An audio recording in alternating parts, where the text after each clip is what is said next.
Schaefer, I've been thinking about ways to try to help your skiing. And I thought after visiting you last Christmas, which was awesome by the way, Steamboat's fantastic, thank you for that, that maybe we could address some service work. I got to know your waxing setup in your garage pretty well. It's sweet, really nicely done. I didn't watch you wax very much because when you first came in to work on skis, I saw you approach the ski with fear in your eyes. And then when I saw you work on the skis, I realized you should have had a lot more fear in your eyes. And I want to try to start to eliminate some of the cause for that fear.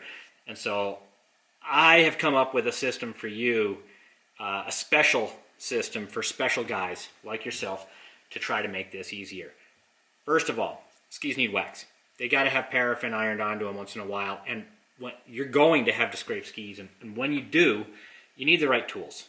Groove scraper, first of all, you should always scrape your grooves first. My groove scraper is this beauty. You can't have it. My brother made it for me. It weighs about 6 pounds with a brass handle and a stainless steel rod. I hate this, but it works. It's a cheap piece of plastic that has just the right shapes and contours to get into a groove, even a Rossignol groove. So you need to get one of these. I'm going to send you one of these. Maybe I already did. Have I sent you one of these? Red Creek groove scraper. Super cheap. Next thing, our normal scrapers, all professionals prefer 3mm scraper width.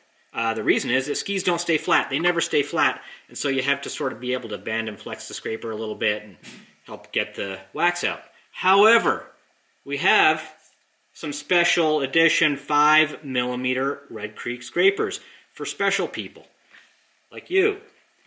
Because if you're perched up here over the ski and you're a little bit terrified, a stiffer scraper is a little more stable. I'm going to demonstrate really quickly. I am going to use my tool though. Special 5mm scraper for special people. Pro tip, John. If you're doing the edge of the ski, use the end of the scraper so you don't dull the scraping surface. Comme ça, like this, right here. You see, 45 degrees. There you go. Do it like that so I don't have to get angry at you. When you're scraping the ski, get your thumbs right over the work. Put them down low on the scraper, like this. And then they sit right on either side of the groove, and your fingers can be little guides, just like this. There you go. That'll make it less terrifying. Don't go like this. Don't like perch your hands up high. You just get behind it and push. That's good. This thing is for when your scraper gets dull, and it will get dull.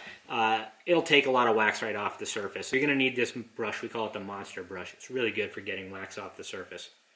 Between the 5mm scraper, a good sharp groove scraper, and this, you should be okay. You really should be able to scrape paraffin. After the monster brush, you just want to use your standard brushes.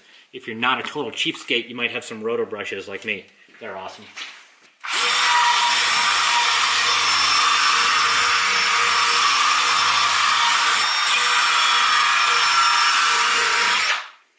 Now look, this is when we pick up and get exciting. I have here some liquid paraffins. Almost every company is making liquid paraffins now. They're not all the same. I haven't tested all of them. I have been working with the Star ones for a while, and I happen to know that wax contributed to some very fast skis in some of the early World Cups. These are really, really high quality HF paraffins, so we're looking for both convenience and performance here. Because there's so much wax material in this product, you can actually iron it after spreading it on the ski with a relatively low temp iron, about 125, and you will get some saturation of the material into the skis, and they tend to perform better that way as well. So I'm just going to demonstrate. It's a solvent-based product, which means that shipping's a bit of a pain. You got to ground ship. But you just spread it on. I finger paint it. If you're concerned about the chemicals, just use a little Fiberline. It doesn't take a lot. It covers pretty easily. The cost is relatively low. And if you don't want to use heat, you can just let it dry. But I'm going to show you an ironed application.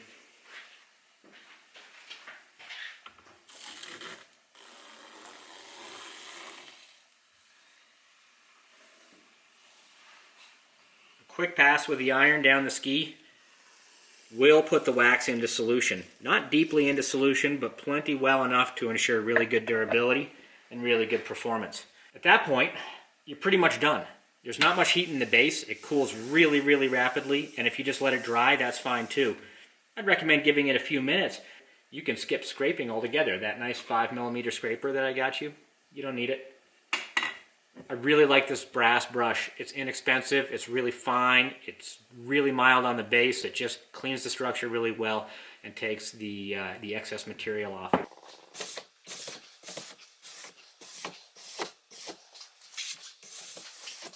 One bottle of wax, one brush, quick iron hit if you've got the patience and time for it and you want a little better performance and durability.